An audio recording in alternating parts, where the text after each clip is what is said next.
অতএব কোনো যুবক বলতে পারবে না যে আমি ঘরে বসে থাকব। মুসলমানদের ব্যবসায়ী হচ্ছে, মুসলমানদের রক্ত মাংসে তাদের বৈশিষ্ট্য হচ্ছে ব্যবসায়ী হওয়া। চাকরি করা মুসলমানদেরকে শিখিয়েছে ইউরোপিয়ানরা। মুসলমানদের বৈশিষ্ট্য ব্যবসায়ী করা, তার দলিল কোথায় থেকে নেবেন? যত সাহাবীর জীবনী আছে সব সাহাবীর জীবনী খুলে দেখেন, কোনো সাহাবী, অধিকাংশ সাহাবী নিজ বাড়িতে, নিজ এলাকায়, নিজ গ্রামে, নিজ শহরে মারা যায়নি। কেননা সবাই ব্যবসা আর দিনের দাওয়াত, এই দুটাকে নিয়ে রওনা দিয়েছে। যতদূর পর্যন্ত ইসলামের খেলাফত গেছে ততদূর পর্যন্ত তাদের ব্যবসা আর দিনের দাওয়াত চলতে থেকেছে। যেখানে ইসলামিক খেলাফত যায়নি, মালয়েশিয়া, ইন্দোনেশিয়া, ব্রুনাই পর্যন্ত সাহাবীদের দাওয়াত গেছে ব্যবসা আর দিনের দাওয়াত। ভারতের কেরালা, বাংলাদেশের চিটাগাং, এগুলোতে পর্যন্ত দাওয়াত এসেছে ব্যবসা এবং দিনের দাওয়াতের মাধ্যমে। কিন্তু ইউরোপীয় উপনিবেশ মুসলমানদের শিখিয়েছে তোমাদের চাকরি করতে হবে। চাকরি শব্দের অর্থ হচ্ছে চাকর থেকে চাকুরি, গোলাম থেকে গোলামি, নৌকার থেকে নৌকরি, চাকর থেকে চাকুরি। চাকুরির মধ্যে একটু হলেও গোলামের আলামত এবং স্বভাব আছে। আল্লামা ইকবাল বলেছেন, জিন্দা কৌমো কা यही है আলামত কে বদলতি রহতি है সুবহ শাম উনকে। বলছে জীবিত কওমকে, কোন জাতিকে দেখলে বুঝবা যে এই গ্রামের মানুষ এখনো বেঁচে আছে, এই মুসলিম উম্মাহ এখনো বেঁচে আছে, বাংলাদেশের মানুষেরা এখনো বেঁচে আছে। যদি দেখো তাদের প্রতিদিনের সকাল সন্ধ্যা পরিবর্তন হচ্ছে, তাদের প্রতিদিনের সকাল সন্ধ্যা যদি পরিবর্তন হচ্ছে দেখো, তাহলে বুঝবা বেঁচে আছে। আর যদি দেখো প্রত্যেক দিন একই রকম, সকালে উঠে অফিস, অফিস থেকে বের হয়ে বাসা, সকালে উঠে অফিস, অফিস থেকে বের হয়ে বাসা, সকালে উঠে কারখানা, কারখানা থেকে বের হয়ে বাসা, যদি সেম রুটিন থাকে তাহলে বুঝবা এই জাতি মারা গেছে। কেন? মরু যাযাবর বিদয়ীন যারা মুসলমান হয়েছিল তাদের কোনো দিন সকাল সন্ধ্যা একরকম থাকতো না। ওরা আজকে এখানে 5 দিন, এখান থেকে উঠে পরের দিন রংপুর, রংপুর থেকে উঠে পরের দিন রাজশাহী, রাজশাহী থেকে উঠে পরের দিন ঢাকা। প্রতিদিন এদের সকাল সন্ধ্যা পরিবর্তন হয়। আর যারা ব্যবসায়ী এদের কোনোদিন সকাল সন্ধ্যা এক থাকে না। আজ এই উদ্যোগ, কাল এই সমস্যা, কাল এই প্রবলেম, আজকে এই সমস্যা, আজকে এই উদ্যোগ। প্রতিদিন তাদেরকে নতুন নতুন চ্যালেঞ্জ, নতুন নতুন প্রবলেম মোকাবেলা করে ব্যবসা করতে হয়। তাহলে বুঝতে হবে এরা জীবিত আছে। ব্যবসায়ী হতেই হবে, ব্যবসায়ী হওয়ার চেষ্টা যুবক সমাজকে করতেই হবে। কেন? তার একটা দলিল দিই। আইয়ুব আলাইহিস সালাতু ওয়াস সালাম একদা গোসল করছিলেন, তখন আসমান থেকে স্বর্ণের বৃষ্টি হচ্ছে। আইয়ুব আলাইহিস সালাতু ওয়াস সালাম গোসল বাদ দিয়ে ওই স্বর্ণের বৃষ্টি, স্বর্ণ কুড়াতে গেলেন। যখন স্বর্ণ কুড়াতে গেলেন তখন আল্লাহ সুবহানাহু ওয়া তাআলা আইয়ুব আলাইহিস সালাতু ওয়াস সালামকে বলছে, তোমাকে তো আমি গরিব করে দিইনি, তাহলে তুমি কেন স্বর্ণ কুড়াতে গেলে? এখনো তোমার লোভ গেল না? ধন সম্পদের উপর থেকে এখনো তোমার লোভ যায়নি, থেকে গেছে? তখন আইয়ুব আলাইহিস সালাতু ওয়াস সালাম উত্তরে বলছে, আল্লাহ, ধন সম্পদের উপর লোভ থেকে নয়, স্বর্ণের উপর লোভ থেকে নয়, এই যে স্বর্ণ আকাশ থেকে অবতীর্ণ হচ্ছে এটা আপনার দয়া অবতীর্ণ হচ্ছে, এটা আপনার রহমত অবতীর্ণ হচ্ছে। আর আমি যদি সারা পৃথিবীর সকল ধন সম্পদের মালিক হয়ে যাই, তবু আপনার দয়া থেকে যদি বলি যে না, আল্লাহর দয়া আমার দরকার নাই, তাহলে তো আমি অহংকারী। সারা পৃথিবীর সব ধন সম্পদের মালিক হয়ে গেছি, তাও যদি বুঝতে পারি ওখান থেকে 1 টাকা ইনকাম করা যাবে, তাহলে আমি মনে করব ওই 1 টাকা তো আল্লাহর দয়া। তাহলে ওই 1 টাকা ইনকাম বাদ দিয়ে ঘরে বসে থাকলে এটা অহংকার হবে আল্লাহর দয়ার সাথে। অতএব ওখান থেকে 1 টাকা ইনকাম করা যাবে, ওটা আল্লাহর দয়া, তাড়াতাড়ি ওটা নিতে হবে। আল্লাহ সুবহানাহু ওয়া তাআলা বলছেন, ফাইদা কুজিয়াতিস সালাত ফান্তাশিরু ফিল আরজ ওয়াবতাগু মিন ফাজলিল্লাহ। যখনই তোমাদের সালাত শেষ হয়ে যায় তখনই তোমরা বের হয়ে যাও পৃথিবীতে। যেখানে পৃথিবীতে তোমরা আল্লাহর দয়া দেখতে পাবে, সারা পৃথিবীতে আল্লাহর দয়া ছড়িয়ে ছিটিয়ে আছে, ওই দয়াগুলো জমা করো, ওই দয়াগুলো একত্রিত করো, ওই রিজিকগুলো অনুসন্ধান করো। তাহলে কোনো যুবকের পক্ষে সমীচীন হবে না, কোনো মানুষের পক্ষে সমীচীন হবে না যে সে বুঝতে পারবে ওখান থেকে 1 টাকা পাওয়া যাবে আর ওই 1 টাকা ইনকামের চেষ্টা করবে না, এটা অহংকার। বক্তব্যের এই পয়েন্ট আর একটা কথা বলে শেষ করে নতুন পয়েন্টের দিকে এগিয়ে যাই। ধনী কিভাবে হবে? আমি ইসলামিক ফাইন্যান্সের ছাত্র হিসেবে আজকে আপনাদের গাইবান্ধার মানুষকে একটা পরামর্শ দিয়ে যাই। ধনী হওয়ার উপায় কি? এক নাম্বার, ধনী হওয়ার পৃথিবীতে কোনো শর্টকাট রাস্তা নাই। প্রত্যেক শর্টকাট রাস্তা হারাম। প্রত্যেক যে এসে আপনাকে বলবে যে এখানে এটা করো, এতদিনের মধ্যে তুমি এত টাকার মালিক হয়ে যাবে, নিশ্চিত জেনে থাকবেন এটা হারাম। পৃথিবীতে ধনী হওয়ার কোনো শর্টকাট রাস্তা নাই, প্রত্যেক শর্টকাট রাস্তা জুয়া। তাহলে ধনী হওয়ার রাস্তা কি? ধনী হওয়ার রাস্তা হচ্ছে কম্পাউন্ড পদ্ধতিতে ধনী হওয়া। সেটা কি? আজকে আপনাদের উপস্থিত জনসমাজকে বললাম আমার এক হাতে আছে 50 লক্ষ টাকা, আর এক হাতে আছে 1 টাকা। আপনারা কে 50 লক্ষ নিতে চান, কে 1 টাকা নিতে চান? তবে শর্ত কি জানেন? এই 50 লক্ষ টাকা থেকে 1 টাকাও বাড়বে না, আর এই 1 টাকা থেকে প্রতিদিন এই 1 টাকাটা দ্বিগুণ হবে। আজ 1 টাকা তো কাল 2 টাকা, 2 টাকা তো পরের দিন 4 টাকা, 4 টাকা তো পরের দিন 8 টাকা, 8 টাকা তো পরের দিন 16 টাকা। কতদিন দ্বিগুণ হবে? 30 দিন। তা আপনারা এখানে বসে থেকেও যদি এখন ক্যালকুলেশন করেন, আপনার মনে হবে আরে বাড়তে তো 8 টাকা, 8 টাকা থেকে 16 টাকার কতই বাড়বে, 16 টাকা থেকে 32 টাকা, তার চেয়ে ভালো এই যে 50 লক্ষ টাকা এটা নিয়ে নিয়ে। আপনি তাহলে ধনী হতে পারবেন না। আপনি এখনও ব্যবসা বুঝেন না, আপনি এখনও জুয়ার মধ্যে আছেন। মনে করতেছেন ব্যবসা মানে মনে হয় জুয়া, যে একটা গেম খেলে নিলাম একবারে ধনী হয়ে গেলাম। এখান থেকে উঠে গিয়ে হিসাব করবেন যে এই 1 টাকা দ্বিগুণ হতে হতে 30তম দিনে কত হবে? 1 কোটি টাকার বেশি হবে। ক্যালকুলেটরে অথবা মোবাইলে বক্তব্যের শেষে হিসাব করবেন যে 1 টাকা থেকে 2 টাকা, 2 টাকা থেকে 4 টাকা, 4 টাকা 8 টাকা, 8 টাকা থেকে 16 টাকা দ্বিগুণ হতে হতে 30তম দিনে কত হয়?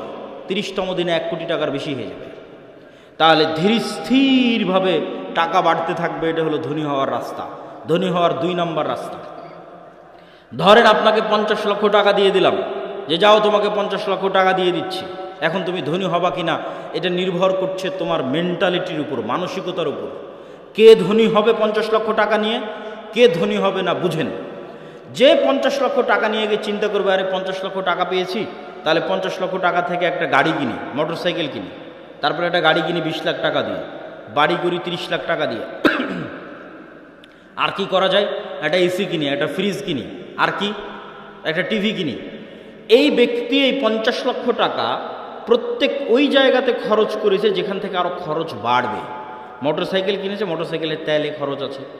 গাড়ি কিনেছে, এই যে গাড়ি আজকে আমাদের অ্যাক্সিডেন্ট হলো, গাড়িতে খরচ বাড়বে। গাড়ির গাড়ির টায়ার নষ্ট হবে, চাকা নষ্ট হবে, ওটা নতুন করে কিনতে হবে। প্রতিদিন মোবিল লাগবে, মোবিল দিতে হবে। ও যে এসি ফ্রিজ কিনেছে, ওখানে কারেন্ট বিল আসবে, বিদ্যুৎ বিল আসবে। মোবাইল কিনেছে, ইন্টারনেট কিনেছে, ওয়াইফাই কিনেছে, ইন্টারনেটের বিল আসবে। তাহলে এই টাকা প্রত্যেক ওই জায়গাতে ব্যবহার করলো যেখান থেকে আরও খরচ বাড়লো। এই জীবনে কোনো দিন ধনী হতে পারবে না। এর ধনী হওয়ার রাস্তা ফুল স্টপ হয়ে গেছে। এই যদি প্রবাস থেকে কোটি টাকা ইনকাম করে নিয়ে আসে তাও ধনী হবে না, গার্মেন্টসে কাজ করে ইনকাম করে তাও ধনী হবে না, আপনারা যদি মাঠে জমিতে কাজ করে টাকা জমা করেন তাও ধনী হবেন না। শেষ ধনী হওয়ার রাস্তা। ধনী কে হবে? 1 টাকা ইনকাম করেছে, 10 টাকা ইনকাম করেছে, ইনকাম করার পর যে চিন্তা করতে পারবে যে আমার গায়ের জামাটা ছিঁড়া আছে, ছিঁড়াই থাক, আমার পায়ের স্যান্ডেলটা ছিঁড়া আছে, ছিঁড়াই থাক, আমার বাড়ি মাটির আছে, মাটিরই থাক। আগে 10 টাকা এমন জায়গায় ব্যয় করি যেখান থেকে আর 1 টাকা ইনকাম হবে, যেখান থেকে আর 1 টাকা ইনকাম বের হয়ে আসবে, ওই জায়গাতে আগে ব্যয় করি এই 10 টাকা। এই ব্যক্তি ধনী হয়ে যাবে। সময় লাগবে, 30 বছর সময় লাগবে, কিন্তু এই যে কম্পাউন্ড ওয়েতে আস্তে আস্তে বাড়তে বাড়তে শেষের দিকে গিয়ে কোটিপতি হয়ে যাবে দ্রুত। শেষে গিয়ে দ্রুত কোটিপতি হবে, শুরুতে অত দ্রুত হবে না, কিন্তু ওর পদ্ধতি ঠিক আছে। আর 10 টাকা ইনকাম করে বলবেন আজকে নতুন জামা লাগবে, 10 টাকা ইনকাম করে বলবে আজকে নতুন স্যান্ডেল লাগবে, আজকে এসি ফ্রিজ লাগবে, জীবনে ধনী হবে না। যে টাকা এমন জায়গায় ব্যয় করতে পারে যেখান থেকে আবার টাকা ইনকাম হওয়ার রাস্তা তৈরি হবে, এ ধনী হয়ে যাবে, আজকে যতই গরিব থাকুক। তাহলে মুসলমানদের ধনী হওয়া ছাড়া, অর্থনৈতিক মুক্তি ছাড়া গোলামি থেকে মুক্তির রাস্তা নাই। আজকের পুরো পৃথিবী টিকেই আছে ডলারের গোলামির উপর। ভেনেজুয়েলার প্রেসিডেন্টকে হাত পা বেঁধে তুলে নিয়ে যাওয়ার কারণ কি? টাকা, তেল। আজকে মুসলমানেরা মুক্তি পাচ্ছে না কেন? ডলার ভিত্তিক অর্থনীতির গোলাম। সব IMF, ওয়ার্ল্ড ব্যাংকের কাছ থেকে লোন নিয়ে রেখেছে। সারা পৃথিবীর সকল অর্থনীতির কন্ট্রোল ইহুদিদের হাতে। তাহলে মুসলমান বলবে আমি ঘুমাবো, বসে থাকবো, ফ্রি ফায়ার পাবজি খেলবো, ব্যবসা করবে না, টাকা পয়সা ইনকাম করবে না, মুক্তি হবে? এটা অসম্ভব।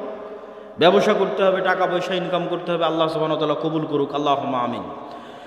গোলামি থেকে মুক্তির জন্য 2 নম্বর করণীয় ঈমান বিল গায়বে ইয়াকিন এবং সর্বোচ্চ তাওহীদে বিশ্বাস।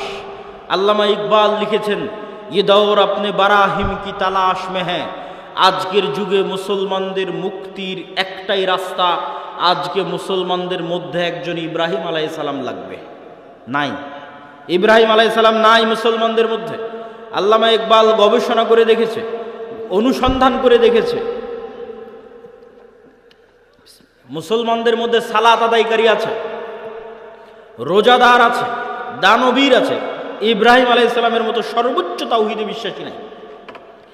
আপনারা আহলে হাদিস মানুষ মনে করছেন আমরা তো কবরে যাই না, আমরা তাবিজ কবজ ব্যবহার করি না, আমরা শিরক করি না, তাহলে আমাদেরও কিসের তাওহীদে কমতি আছে? সেটা কোথায়?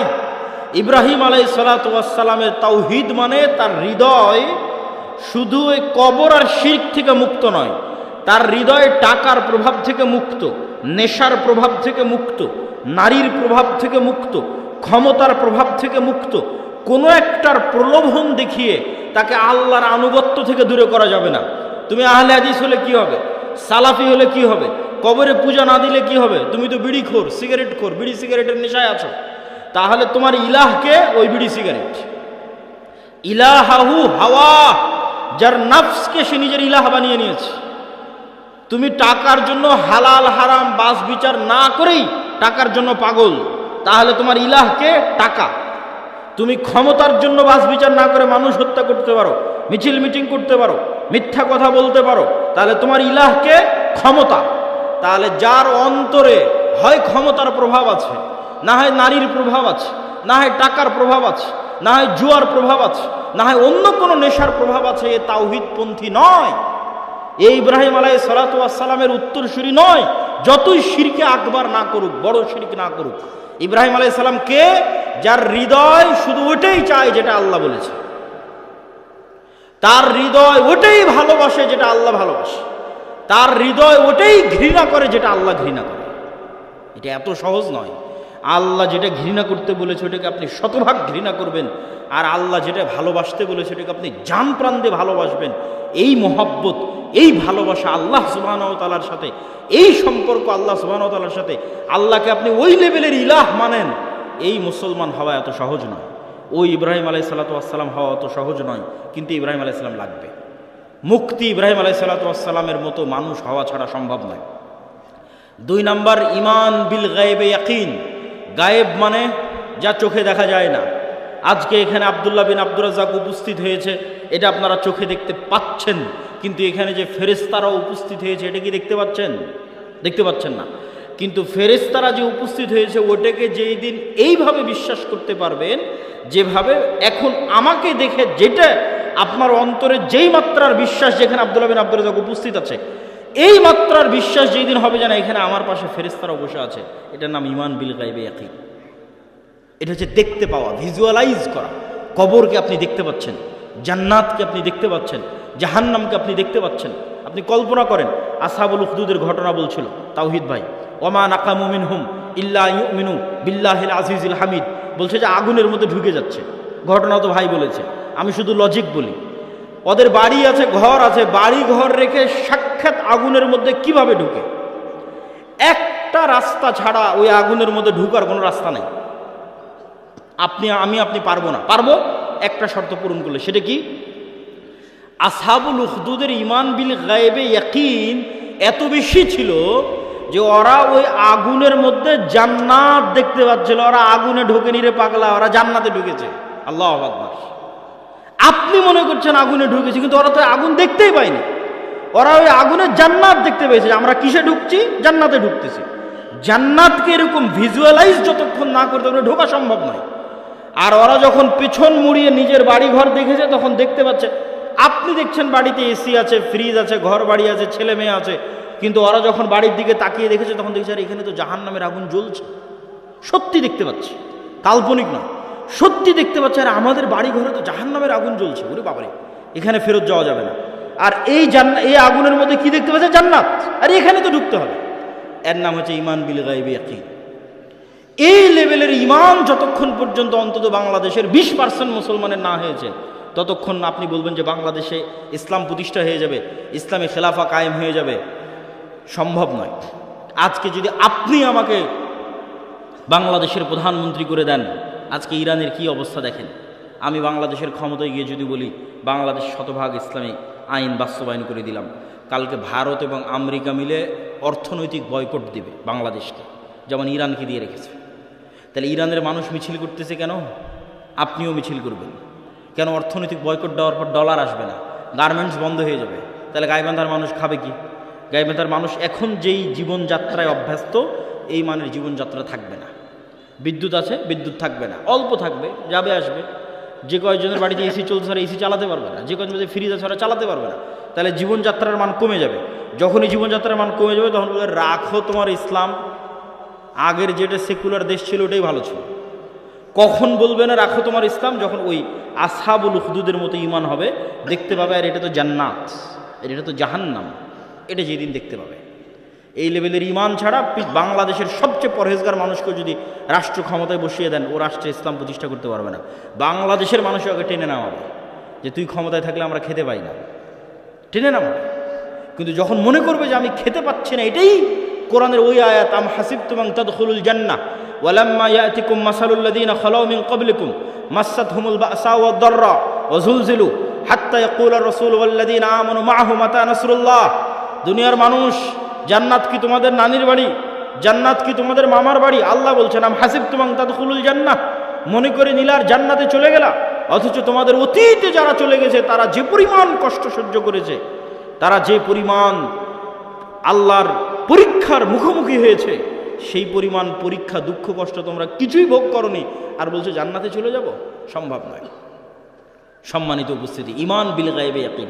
গায়েব মানে না দেখা জিনিসকে দেখতে পাওয়া। চোখ বন্ধ করলে আপনি দেখতে পাচ্ছেন যে কবরে কি হয়, জান্নাতে কি হয়, এটা দেখাও সহজ। দু একটা সহজ বুদ্ধি বলে দিই, কেমনে দেখতে পাবেন। আল্লাহ প্রত্যেক স্তরে পরের স্তরের আলামত দিয়ে রেখেছে। আমরা এখন দুনিয়ার স্তরে আছি, এর পরের স্তর কবরের স্তর।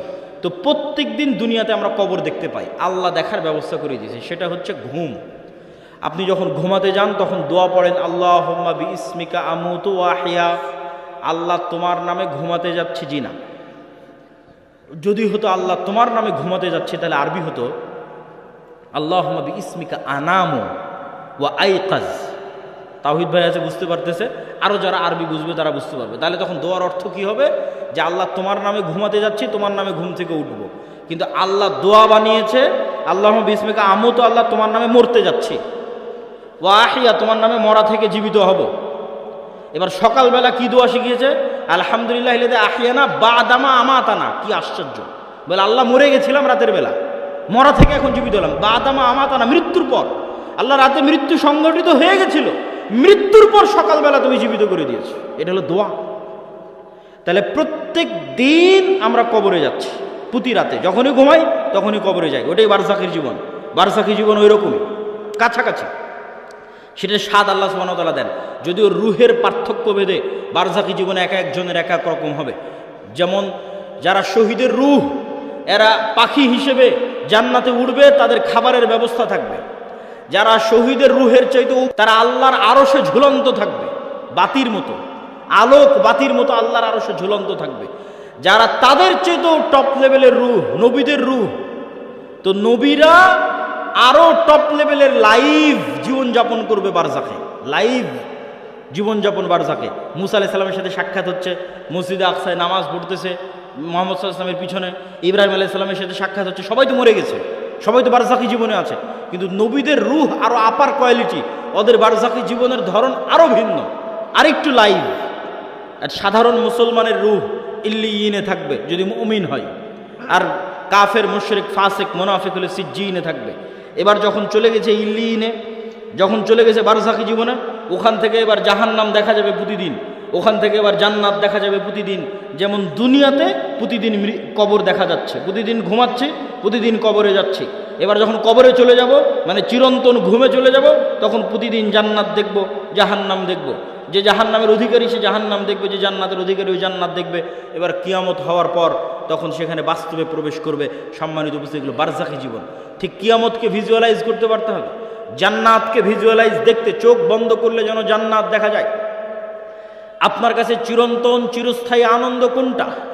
আজকে আপনার বাপ মা ভাই বোন সবার সাথে বিচ্ছেদ হয়ে গেল, আপনার বাবা মারা গেছে, দাদা মারা গেছে, তাদের সাথে আর জীবনে কোনো দিন দেখা হবে না, এটা অনেক কষ্টের।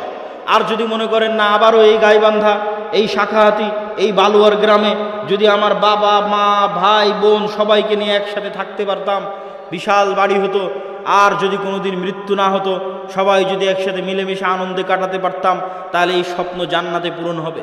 তাহলে জান্নাতে আসল জীবন, দুনিয়ার জীবন জীবন নয়। আমরা এই যে ঢাকা থেকে রওনা দিয়ে আপনার এই শাখাহাতিতে যতক্ষণ অপেক্ষা করতেছি, রুহের জগৎ থেকে সফর শুরু হয়ে জান্নাতে যাওয়া পর্যন্ত দুনিয়ার সময় অতটুকু। আমি এই যে আধা ঘন্টা আগে এসেছি, আর আধা ঘন্টা পর এখান থেকে বের হয়ে যাবো, 1 ঘন্টা সময় যতটুকু, রুহের জগৎ থেকে সফর শুরু হয়ে জান্নাতে যাওয়ার পর্যন্ত এই দুনিয়ার 60 বছরের জীবন ততটুকু, বাস্তবেও ততটুকু।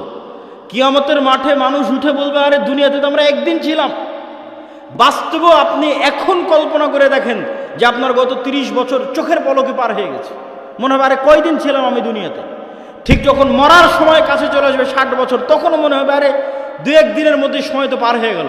এই একই অনুভূতি কিয়ামতের মাঠে যখন উঠবে তখন দুনিয়াতে তো ছিলামই না, 1 দিন কি 2 দিন ছিলাম দুনিয়াতে। এটাই আল্লাহ বলে যে দুনিয়ার জীবন 1 ঘন্টার সমান, আধা ঘন্টার সমান।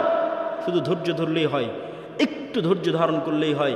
আল্লাহ সুবহানাহু ওয়া তাআলার কাছে পৌঁছার জন্য প্রস্তুত থাকার চেষ্টা করতে হবে। ঈমান বিল গায়বি ইয়াকিন, এটা ছাড়া মুসলমানদের মুক্তি হবে না। আর 2টা কাজ করতে হবে মুসলমানদেরকে। টাকা ইনকাম করার কথা বলেছি, আরও 2টা কাজ আছে। এক, নেতা হওয়ার জন্য 2টা শর্ত পূরণ করতে হবে। সত্যবাদিতা, ন্যায়পরায়ণতার শর্ত, শিক্ষা এবং জ্ঞানের শর্ত। বুঝেন, আল্লাহ সুবহানাহু ওয়া তাআলা এই পৃথিবীকে যেই ফাংশনের উপর ডেভেলপ করেছে, এই ফাংশন সবার জন্য সমান। এই যে মোবাইল, এই মোবাইলের যেখানে চাপ দিলে লাইট জ্বলবে, এখানে যদি আমি চাপ দিই তাও লাইট জ্বলবে। এখানে ডোম, চামার, ম্যাথর, মুচি, হিন্দু, বৌদ্ধ, খ্রিস্টান যে চাপ দেয় তাও লাইট জ্বলবে, কেননা ওটা ওইভাবেই ফাংশন করা আছে। তো আল্লাহ এই পৃথিবীকে কিছু সিস্টেমের উপর ডেভেলপ করেছে। এখানে কিছু বাটন আছে, যেই সমস্ত বাটনে চাপ দিলে পরের রেজাল্ট বের হয়ে আসে। তো আল্লাহ তার নিজের তৈরি করা নিয়ম ভাঙ্গে না, খুব কম ভাঙ্গে। আল্লাহ আগুনকে তৈরি করেছে পোড়ানোর জন্য। ওই যে আসহাবুল উখদুদ, ওরা কত তাকওয়াবান পরহেজগার, ওরা আগুনের মধ্যে ঢুকে গেছে, আগুন পুড়িয়ে দিয়েছে। আগুন বলেনি যে এরা আল্লাহওয়ালা মানুষ, এদের পোড়াবো না। আল্লাহ তরবারিকে তৈরি করেছে কাটার জন্য। আল্লাহর নবী চাচা হামজা পর্যন্ত কেটে গেছে তরবারিতে। তরবারি বলেনি আরে এটা তো হামজার শরীর কাটবো না। না, নিয়ম নিয়ম। আল্লাহ খুব কম সময় নিয়ম ভাঙে। শুধুমাত্র ইব্রাহিম আলাইহিস সালামের সময় নিয়ম ভেঙেছে। আগুনকে বলছে, আগুন কুলনা ইয়া নারু কুনি বারদাম ওয়া সালামান আলা ইব্রাহিম, তোমার কাজ পোড়ানো, তবে আজকে নয়। কিন্তু সাধারণত আল্লাহ নিয়ম ভাঙে না। তাহলে আল্লাহ পৃথিবীকে তৈরি করেছে একটা নিয়মের উপর। সেই নিয়মটা হচ্ছে যে জ্ঞান এবং শিক্ষার বাটনে চাপ দিবে, ও অটোমেটিক শক্তিশালী এবং নেতা হয়ে যাবে। এটার উপর পৃথিবী দাঁড়িয়ে আছে। পৃথিবীর ফাংশনের মধ্যে একটা ফাংশন, যে জ্ঞান এবং শিক্ষা অর্জন করবে, ও অটোমেটিক শক্তিশালী হবে, নেতা হবে। এখন ইহুদি, খ্রিস্টান, ইউরোপ, আমেরিকা, ইসরায়েল, তাদের ছেলেমেয়েরা জ্ঞান এবং শিক্ষা অর্জন করবে, আর গাইবান্ধা, মহিমাগঞ্জ, গোবিন্দগঞ্জের যুবকেরা যদি free fire, PUBG, Facebook, IPL, BPL, জুয়া, অনলাইন বেটিং, নেশা, বিড়ি, সিগারেট, গাঁজা এগুলো নিয়ে ব্যস্ত থাকে, তাহলে আল্লাহ বলবেন না যে এই ইহুদি খ্রিস্টানেরা তোরা যতই জ্ঞান অর্জন কর, তোদেরকে নেতা বানাবো না। আমার গাইবান্ধা, গোবিন্দগঞ্জে একটা মদখোর, জুয়াখোর বান্দা আছে, ওকে নেতা বানাবো। কথা কি আমার বোঝা যায়? আল্লাহ সুবহানাহু ওয়া তাআলা তার নিয়ম ভাঙবেন না। অতএব তুমি যদি মনে করো আমাকে নেতা হতে হবে, তাহলে ওই বাটনে চাপ দিতেই হবে যেই বাটন নেতা হওয়ার জন্য আল্লাহ পৃথিবীতে দিয়ে রেখেছে, সেটা হচ্ছে জ্ঞান এবং শিক্ষা। জ্ঞান অর্জন করতে হবে, পড়তে হবে। আদম আলাইহিস সালাম সবচেয়ে জ্ঞানী, আল্লাহ সুবহানাহু ওয়া তাআলা সবচেয়ে জ্ঞানী। জ্ঞান আল্লাহর বৈশিষ্ট্য, জ্ঞান আদম আলাইহিস সালামের বৈশিষ্ট্য। তলুতকে নেতা বানানো হয়েছে জ্ঞানের কারণে। অতএব যুবক সমাজ, তোমাদের জ্ঞান অর্জন করতে হবে। তারপরের পয়েন্ট কি? ন্যায়পরায়ণতা, সত্যবাদিতা। বানু ইসরাইলের ইতিহাস বহু বক্তব্যে আমি আলোচনা করেছি। বানু ইসরাইলের ইতিহাসের সামারি কি? নবীর সন্তানেরা কিভাবে গোলাম হয়ে গেল, গোলাম হওয়ার কারণে কি কি বিকৃতি আসলো। এই যে এক্ষুনি ইউসুফ আলাইহিস সালামের গল্প বললাম, ইব্রাহিম, ইসহাক, ইয়াকুব, ইউসুফ, তাদের ছেলেরাই বানু ইসরাইল। এরা ফেরাউনের গোলাম হয়ে গেল, 300 বছর গোলাম থাকলো। গোলাম হওয়ার পর মুসা আলাইহিস সালাম এসে এদের বাঁচালো। বাঁচানোর পর গোলামির কারণে কি কি পরিবর্তন হলো নবীর ছেলেদের। ইব্রাহিমের ছেলেদের কি কি পরিবর্তন আসলো গোলামির কারণে? আল্লাহ বলছেন যাও যুদ্ধ করতে হবে জেরুজালেমে। নবীর ছেলেরা কি বলে? ইজহাব আনতা ওয়া রাব্বুকা ফাকাতিলা, তুমি আর তোমার আল্লাহ গিয়ে যুদ্ধ করো। তারা ইব্রাহিম আলাইহিস সালামের ছেলে। আল্লাহ বলছেন এটা তাওরাত, ঈমান আনো। নবীর ছেলেরা কি বলছে?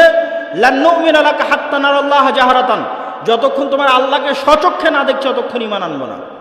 আরে তুই তো এখনই দেখলি যে ফেরাউন ডুবে মরল, আর কি দেখা লাগবে?